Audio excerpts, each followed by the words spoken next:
लोगों ने चैप्टर 11 को स्टार्ट कर रखा है और चैप्टर 11 को ही हम लोग कंटिन्यू कर रहे हैं। लेकिन एक बार आज थोड़ा सा मैं पीछे से एक टॉपिक था ईटीएस, है ना। अपन ने किसकी बात की थी? ईटीएस की बात की थी ना, कि ईटीएस के अंदर हमने ये बताया था कि क्रेब्स साइकिल के समय जो NaDH2 और FADH2 जो बना है उसको किस में कन्वर्ट करना था? हमें एनर्जी में, यानी एटीपी बनाना है। उसका क्या बनाना है? हमें एटीपी का फॉर्मेशन करना था। अब यहाँ देखिए, हम लोगों ने वहां पे complex first, complex second, complex third और कॉम्प्लेक्स फोर्थ की बात हम लोग कर चुके थे। अब यहाँ पे देखिएगा कि कॉम्प्लेक्स फर्स्ट, सेकंड, थर्ड और जो फोर्थ है वहां से किसका फॉर्मेशन करेंगे अपन? एक एटीपी सिंथेटेज एंजाइम होता है। क्या नाम है? एटीपीएस सिंथेटेज है। एटीपीएस सिंथेटेज का मतलब क्या हो गया? एटीपी का फॉर्मेशन हो गया। क्या हो गया? एटीपी का फॉर्मेशन हो गया। तो लास्ट में क्या होता है? कॉम्प्लेक्स 4 के बाद में एक कॉम्प्लेक्स 5 आता है, जिसमें क्या कंटेनर रहता है? एटीपीएज सिंथेटेज बोलते। क्या बोलते इसको? एटीपीएज सिंथेटेज बोलते हैं, जो NaDH2 FeDH2 दोनों से किसका फॉर्मेशन करता है? एटीपी का फॉर्मेशन करता है। बाकी सेम प्रोसेस वही थी, क्योंकि मैंने आपको ये तो बता दिया था कि लास्ट में एटीपी का फॉर्मेशन होता है। एटीपी प्लस इनऑर्गेनिक फॉस्फेट से एटीपी बनेगी, और कहाँ कहाँ बनेगी ये भी अपन ने बात कर ली थी। FMN के पास बनेगी, साइटोक्रोम B और C1 के पास बनेगी, A और A3 के पास बनेगी। लेकिन इनको यूज में लेने वाला कौन होता है? एटीपी सिंथेटेज एंजाइम होता है, जिसको कॉम्प्लेक्स 5 बोलते हैं। बस इतनी सी बात थी। ठीक है, चलिए, क्योंकि अपन जब मैं आपको नोट सेंड करूंगी ना, तो वहां पर किए हैं, तो वहां पे मैंने लिखा है कॉम्प्लेक्स 5 एटीपी सिंथेटेज, कि आप कंफ्यूज नहीं हो जाओ कि ये क्या था।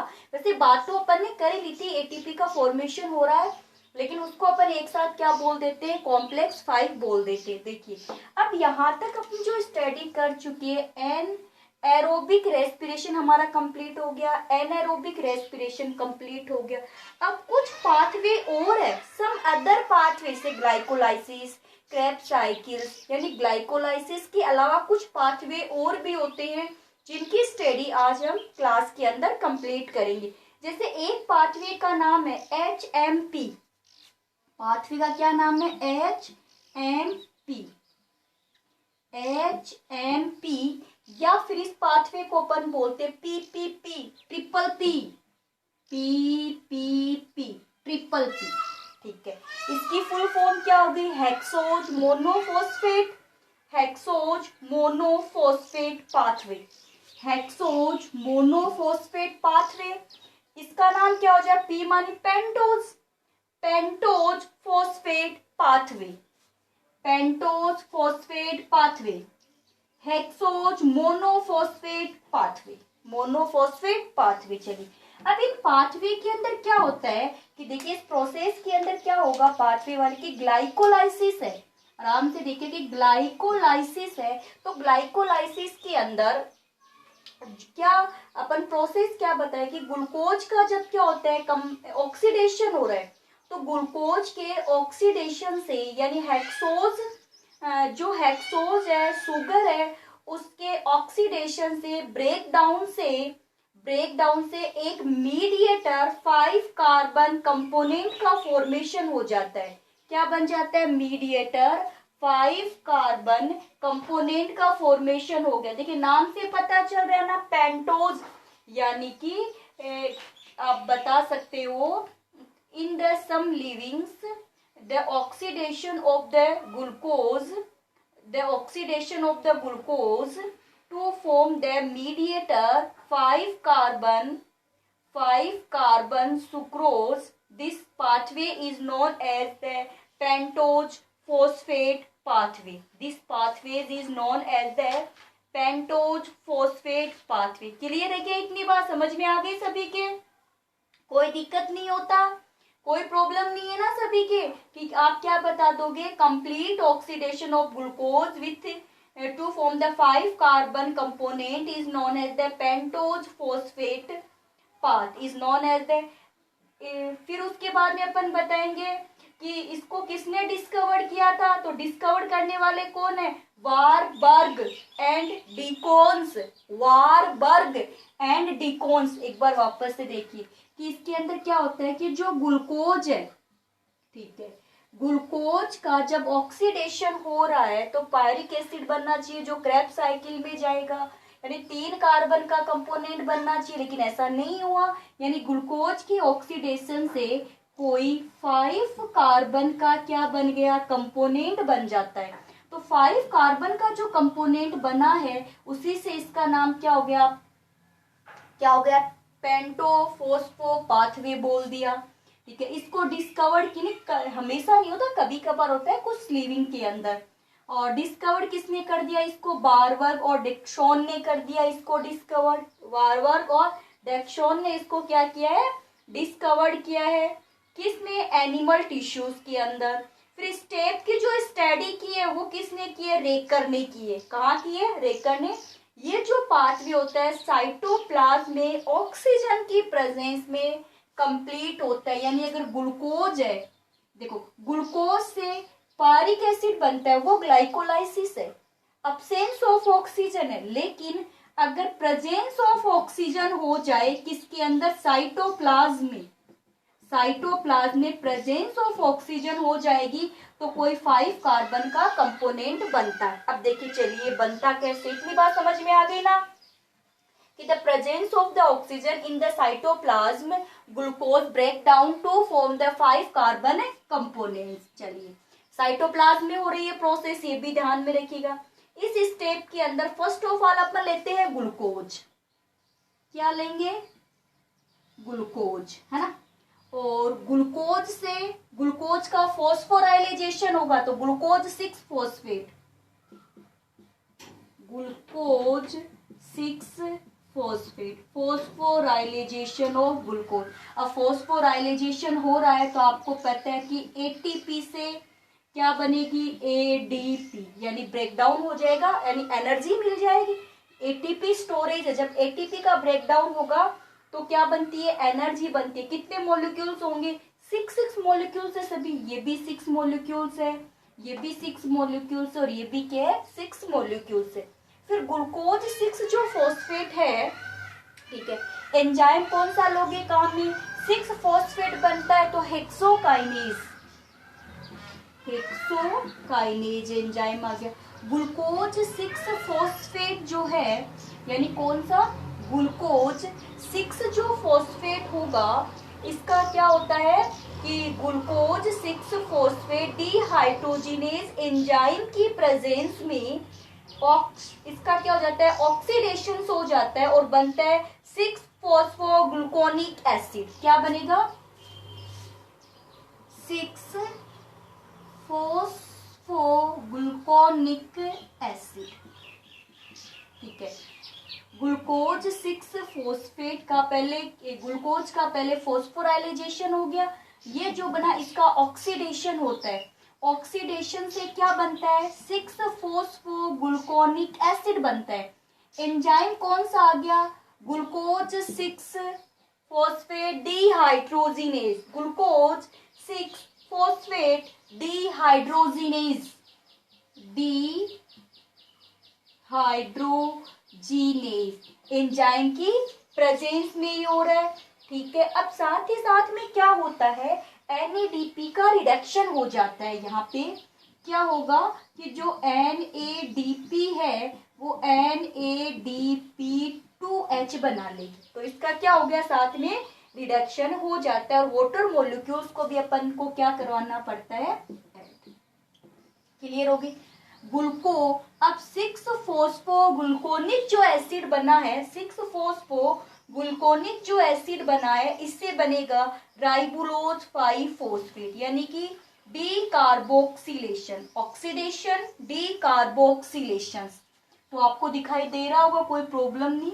तो इससे क्या बन जाएगा, राइबुलोज 5 फोस्फेट, राइबुलोज 5 फोस्फेट जो C3 साइकिल में यूज में आता है ना। ठीक है, अब इसमें एंजाइम्स कौन सा काम, ये देखिए ये 6 कार्बन के सभी 6 कार्बन 6 कार्बन, ये कितने कार्बन का हो गया, 5 कार्बन का हो गया, तो 5 कार्बन का प्रोडक्ट बन गया कोई भी मीडिएटर। ठीक है, इसमें क्या होगा, फोस्फोग्लूकोनिक एसिड डिहाइड्रोजिनेस, ये रहा फोस्फोग्लूकोनिक एसिड, ऐसा कैसा आ जाएगा, वर्ड क्या लगा देंगे, डिहाइड्रोजिनेज, और साथ में reduction of the NADP 2H, और 5 कार्बन का कोई कंपोनेंट का फॉर्मेशन हो जाता है। प्लस में क्या निकाल दो, CO2 निकाल दो, कार्बोक्सिलेशन भी हुआ है यहाँ पे साथ में, क्योंकि एक कार्बन निकलेगी तो डी कार्बोक्सिलेशन, यानी प्लस में क्या निकाल दो, CO2 निकाल दो। क्लियर होगी इतनी बात, कोई प्रॉब्लम नहीं। ग्लूकोज से ग्लूकोज 6 फोस्फेट बना, ठीक है, ग्लूकोज 6 फोस्फेट से क्या बना, 6 फोस्फोग्लूकोनिक एसिड।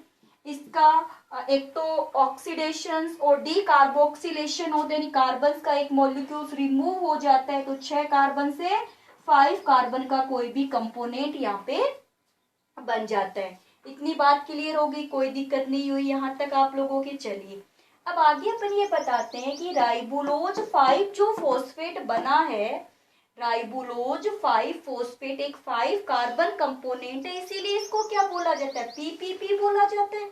क्या बोलते हैं, PP। फिर इधर सबसिक्वेंट रिएक्शन, ये रिएक्शन आगे से आगे चलती जाती है। अगर आपको मॉलिक्यूल्स लगाने हो तो सब 6 मॉलिक्यूल्स लग जाएंगे, 6। ठीक है, ध्यान रखना, ऐसे कंफ्यूज मत हो ना। जैसे यहाँ पे भी ये ना, ये भी 6 तो ये भी 6 हो जाएगा। एक और बनी थी ना NADP, ये रही 6 और 6। ठीक है, 6 मॉलिक्यूल्स है NADP के सबके। तो ribulose 5 phosphate convert into the similar phosphorylated intermediate compound through a series of metabolic interconversion reactions. Ribulose 5 phosphate जो होगा convert into the phosphorylated intermediate।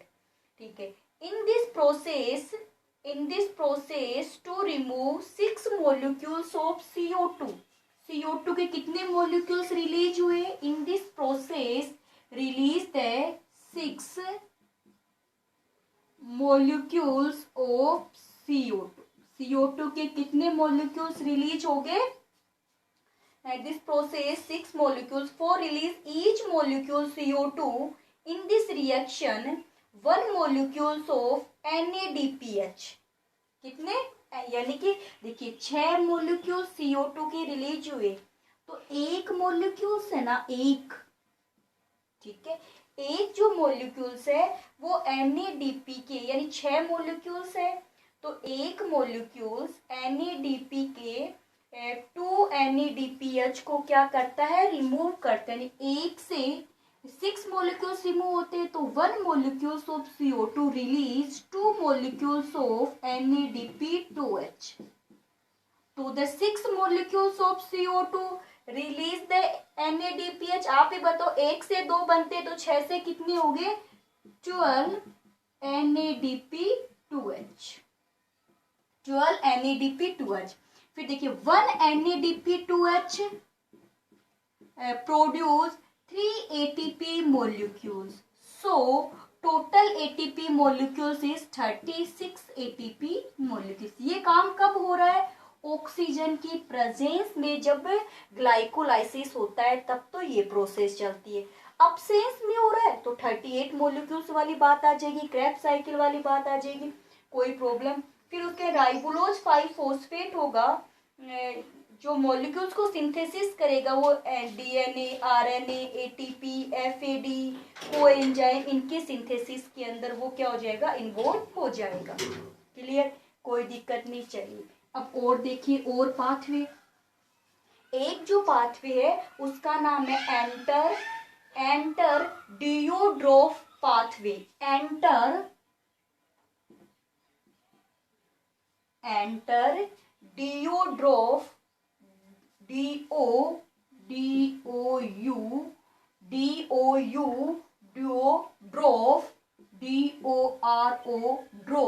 डिओड्रोफ of pathway,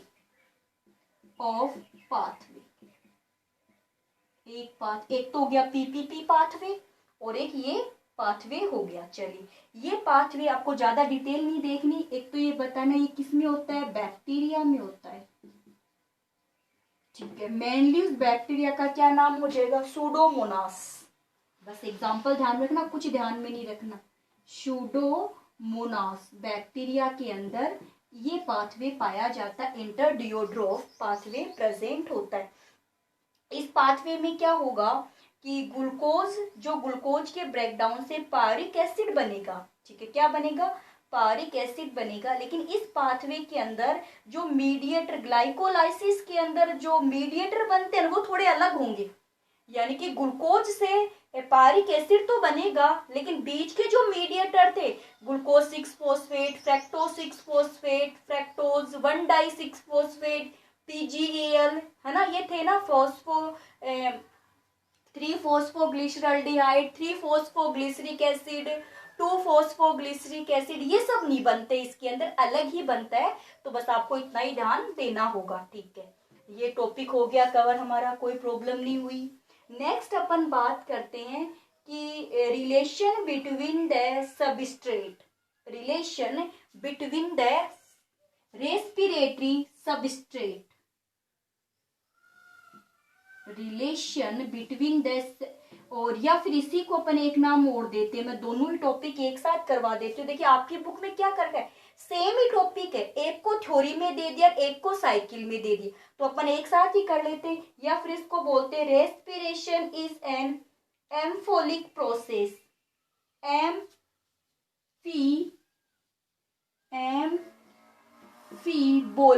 process, amphibolic process कि रेस्पिरेशन एक क्या है, एम्फीबोलिक प्रोसेस है।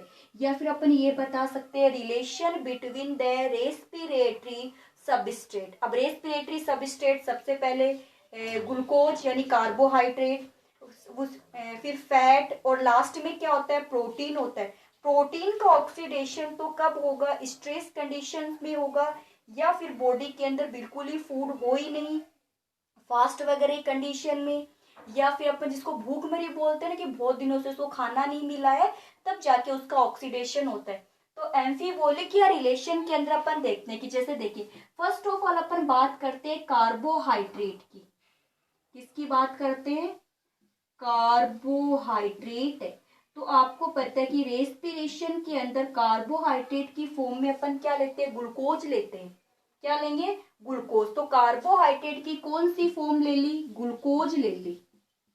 ठीक है, ग्लूकोज आपको पता है, ग्लूकोज का पायरिक एसिड बनेगा, जिसको क्या बोलते हैं, ग्लाइकोलाइसिस बोलते हैं। तो ग्लूकोज से क्या बन गया, पायरिक एसिड,